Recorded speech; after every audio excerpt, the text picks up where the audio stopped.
Okay, so let's talk about dividends. This is pretty much our primary source of equity portfolio income. In fact, it's the largest source of equity portfolio income. Now, just a couple things to think about. I want you to think of a company like Apple. So back in 2017, they had over $200 billion in cash that was overseas. So the big question with some of the new things that are going on, how much of this money is going over? And for a long time, a lot of people were really upset that Apple wasn't paying dividends. Well, just so you know, for today, Apple is now the largest dividend payer in the world, and they started paying their first dividend in 2012. So while it's true that a lot of firms don't pay dividends anymore, there's still a demand for dividends, and even Apple, which is very primarily prior to 2012, never paid dividends. So again, when these dividends are received, the reason some people don't like them is that because of tax. There might even be withholding in certain countries. So again, it really comes down to understanding your client. Are they interested in dividends, or are they not interested in dividend incomes? Would they rather get capital growth? And then again, some companies also offer optional stock dividends. So maybe every once in a while they pay a special stock dividend. This is what Apple did in the beginning before they became a regular dividend-paying company.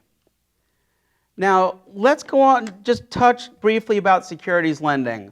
We're going to talk about this more in fixed income, but in equity portfolio management, securities lending is a way to get a little bit of extra return. So basically, think about this. Securities lending, people short sales. They need securities. So when they sell one of these stocks short, so as a lender, hey, I might loan you that stock, but you might pay me 0.5% annually for the right to that stock. And then in the future, I'm going to get that security back, but during the meantime, you're going to give me some collateral or maybe even cash that I can further invest in my returns. This is no different than repos that we'll talk about in fixed income. It's just another way portfolio managers that are focused on equity investing can earn a little bit of extra return.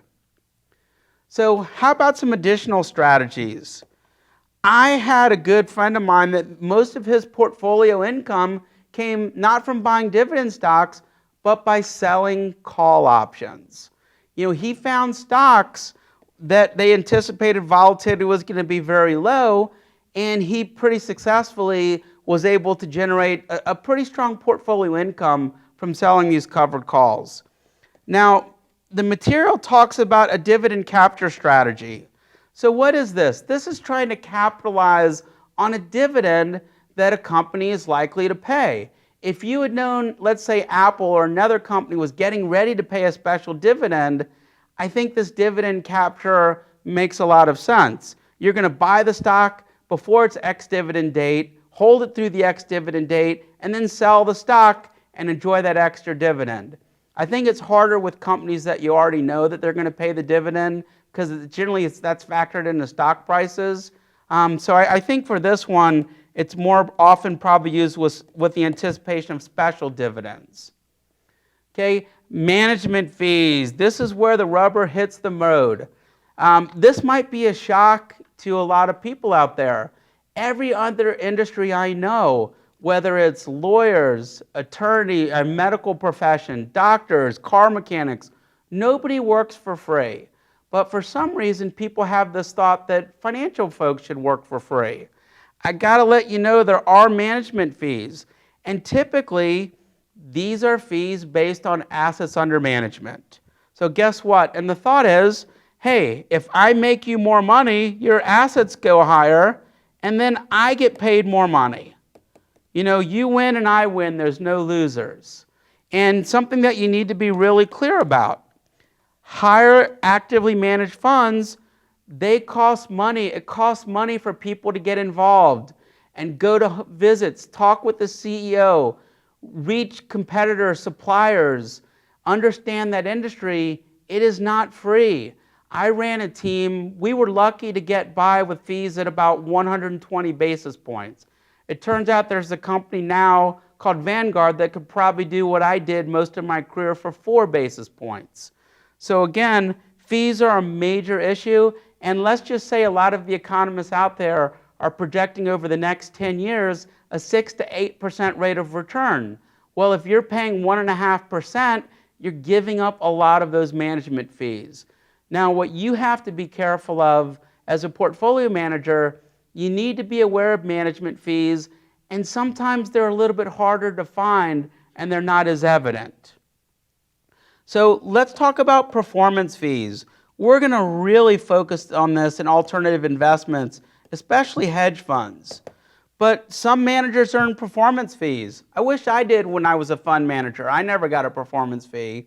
But this is your old friend 2 and 20. So hey, 2% asset management fee, and then any returns over some threshold, and I get 20% of those returns. And also, to protect people from double paying or double dipping on these fees, there's high water marks. So since you've already been paid on this asset under management, it's got to get back to that before you get paid again. So remember, performance fees in equity portfolio management, not as common, much more common in alternative investments. So again, let's still focusing on additional fees and costs. There are administrative fees with corporate activities. Hey, voting on issues. Trading costs. Oh my goodness, we're going to spend a lot of time on the material. There are direct trading costs, that everyone always focuses on. Hey, my commission's 39 cents. But unfortunately, what doesn't get enough attention, it's the indirect trading costs.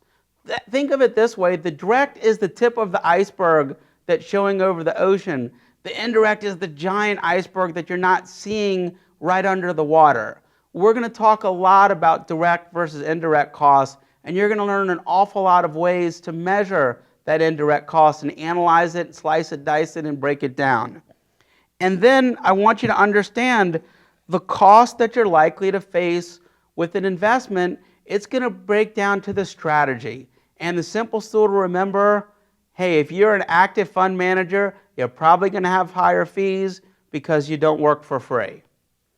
Okay, shareholder engagement. Again, getting back to more of these concepts of environmental, social, governance investing, also called responsible investing. Shareholder engagement. Today, investors and managers, they interact more with each other. And when a corporation steps out of line, oftentimes their shareholders are the force that put that company back where they need to be. So what are some engagement activities? Hey, simply, you can just show up at the meetings. You can participate in company calls. You can actually vote. You can go to general meetings. Those are some of the basic movements and things that you can do to impact shareholders and impact engagement with the company. But we're going to go a little bit further in this chapter to some of these companies and firms and individuals take shareholder engagement to a whole different level.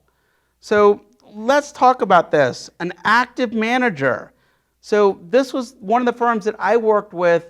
We took a very strong focus on companies, and we worked to make them better, more green, more profitable, more caring for the society, whatever it was. But I want you to think about active managers are focusing on improving the company performance, while passive managers, hey, they're just focusing on minimizing cost. Hey, 4 basis point annual fee, I love it. I don't want to pay Randy's 120 basis point fee. And remember the term free riders. This is important because maybe you own a stock, not so much because you care about the active managers or what they're doing, but more just because you think it's a good company. Well, if this company all of a sudden gets embroiled in, let's say, an activist investor's sights, you're going to benefit from these too without even really realizing it. And again, I can't stress enough, engagement also can address environmental, social, government issues. I want you to think of British Petroleum and Deep Horizon. A lot of people ignored all their egregious OSHA violations. Maybe they shouldn't have. When people say, oh, I was shocked that this happened, many people that followed this company weren't that shocked because they had more egregious violations than any other industry out there. They had plenty of cases where people were hurt on the job or even killed. But again, if you're not focusing on those things, you don't see it. And the other thing that I want you to think about, this idea of stakeholders. This was an idea of Michael Porter. In the beginning it was the 5 forces, and it's all about maximizing shareholder value. Well, now it's about maximizing the stakeholder value. Employees, customers, maybe the town, maybe the local government. Think about when a city brings in a big company like Amazon or Google. These impact your whole community. There's a lot more people involved than just the Google shareholders. So this idea of stakeholders becomes really important versus just appeasing shareholders. Now, we're going to take engagement even deeper. So let's talk about this. Activist investors. What are they going to do? Well, one of the most important things I think they do is they launch media campaigns that influence vote. They might take their case right to the press. They might try to get on the board of directors. And unfortunately for a lot of companies, they may launch proxy fights. These are extremely expensive for firms to defend, and the firm's got to use a lot of their energy and resources to fight off of these things. So again, activist investors today, they're in the workplace and they're in the financial industry. Now the question that we have to decide, do these go too far? That's going to be something that's going to be decided in the court of public opinion and regulations and legislature. But there are many investors out there that take their analysis maybe a little bit differently than other people.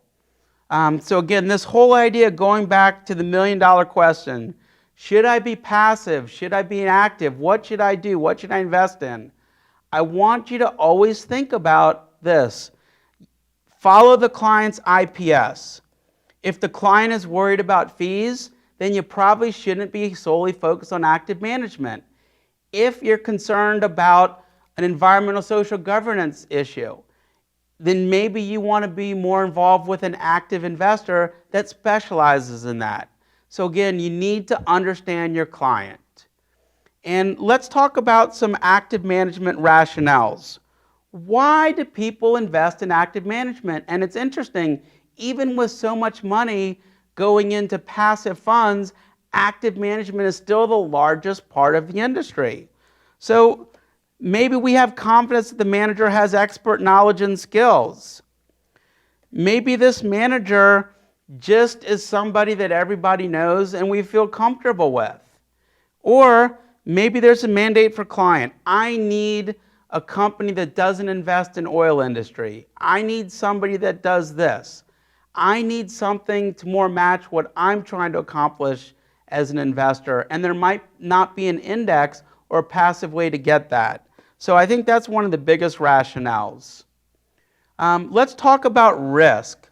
Let's talk about reputation risk. I mean, it's one thing to talk about what happened at British Petroleum, but it's a whole nother thing to see videos of wildlife and animals with oil all over them, and farmers and ranchers and fishermen that have lost their jobs and can't perform anymore because of what happened. It's one thing to see it in a financial statement, it's a whole nother thing to see it in person. Other active management risk, key person risk. We could say basically Peter Lynch. When he left Fidelity, he was a big part of that. That was a big issue. And the last piece that I want to talk about, and we've covered this other areas, but just remember, the more portfolio turnover there is, the higher the tax burden is. If most of your clients are in high tax brackets, they may not like all the increased portfolio turnover.